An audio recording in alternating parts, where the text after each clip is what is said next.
Hi there folks, and welcome back to Illustrating Edibles.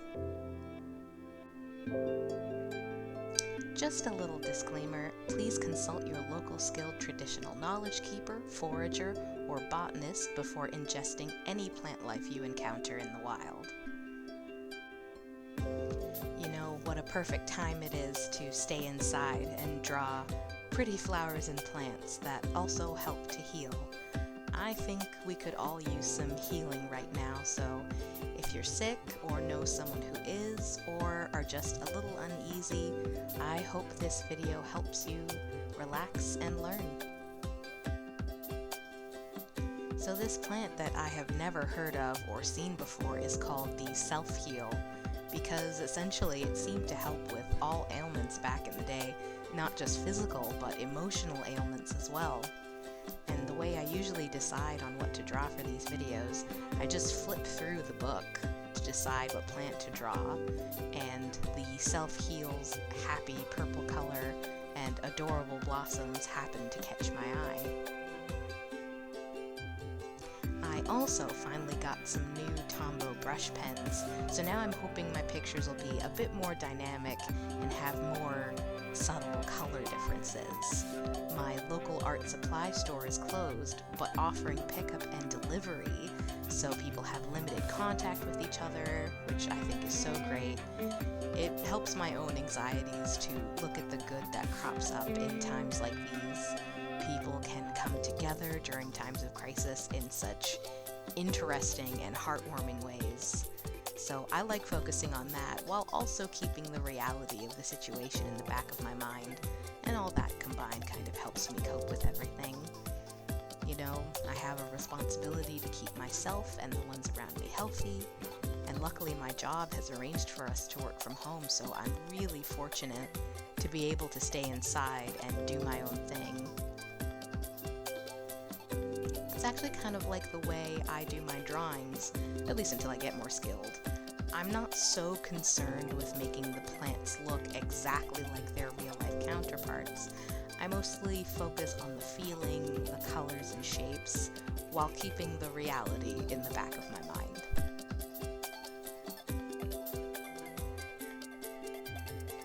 So without any further ado, let's get into the self-heal. So the self-heal is an herb and it's in the mint family. Its Latin name is Prunella vulgaris. The leaves can be eaten raw or cooked and can be used in salads, soups, and stews. Tannin in the leaves makes them somewhat bitter, but it can be washed out. A drink is made from a cold water infusion of fresh or dried and powdered leaves.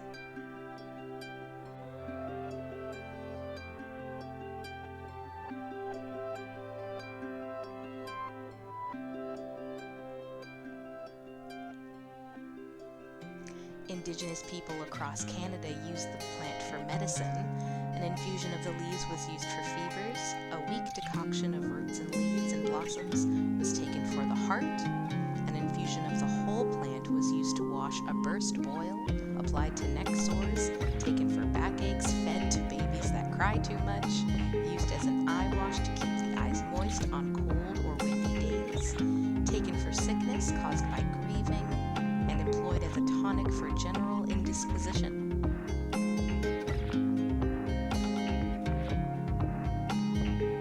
The plant was used for sore throats, and a decoction of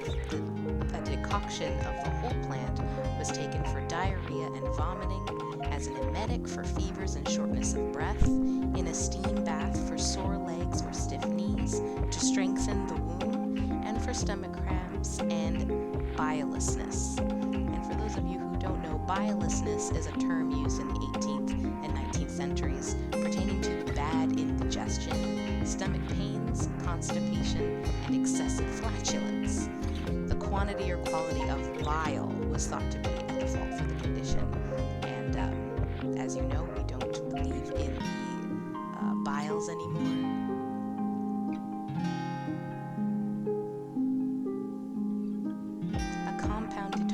Decoction of roots and shoots was taken as a remedy for colds and coughs, as a blood purifier, and to treat venereal disease. A compound decoction of roots was used as a wash for piles and taken for shortness of breath and consumption. The leaves were used to treat boils, cuts, bruises, and skin inflammations. In addition to indigenous use, other people have long made use of the medicinal qualities of self-heal, which gave rise to its common name. It has been used especially in the treatment of external wounds, ulcers, and sores, but was also taken as a tea in the treatment of fevers, diarrhea, sore mouths, and internal bleeding. The whole plant is antibacterial and inhibits the growth of a number of disease-causing bacteria. It was also known to reduce blood pressure, destroy intestinal worms, reduce muscle spasms, and act as a general tonic.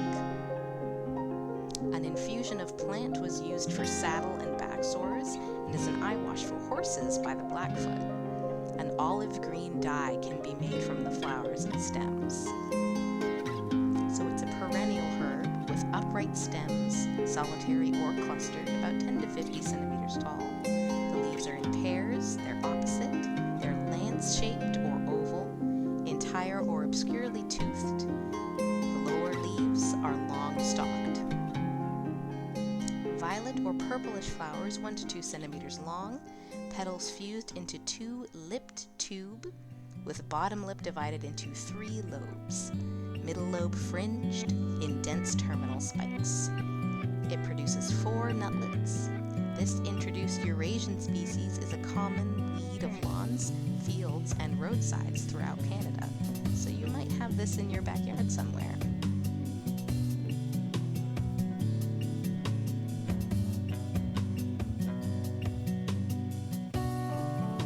So this plant was so fun to draw. I immediately saw that the flowers looked like little ladies in sun hats and dresses, like helpful little nurses. And I got Chancy vibes as well. All they would need is a little pocket with leaving in it. And one new marker that I got delivered from my art store was this beautiful pale purple, which I immediately messed up trying to get a bigger color payoff. I need to remember less is more with these markers. But I noticed where the light hits the petals is this pale purple. Anything shaded was a deeper shade and slightly warmer color. And right where the faces would be is completely in shadow and looks deep purple, with some deep purple sort of veins running through the lower petals, those 3 lobes of the flower. So I drew it here as a helpful flower lady on the right-hand side of my paper. And she's come to bring you tea and take care of you however you need. She wants you to listen to your doctors and your public health unit, but also wants you to take some time to relax. She'll sing you songs and play board games with you until you're feeling well enough to take care of yourself again. Medical professionals are very important, and also remember that there are some things only you can do to help as well. You can be kind to your neighbors and offer a helping hand while keeping your safe 2-meter distance. And don't forget to do what you need to do to heal yourself in times like these and at all times.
So much for watching, and please take care.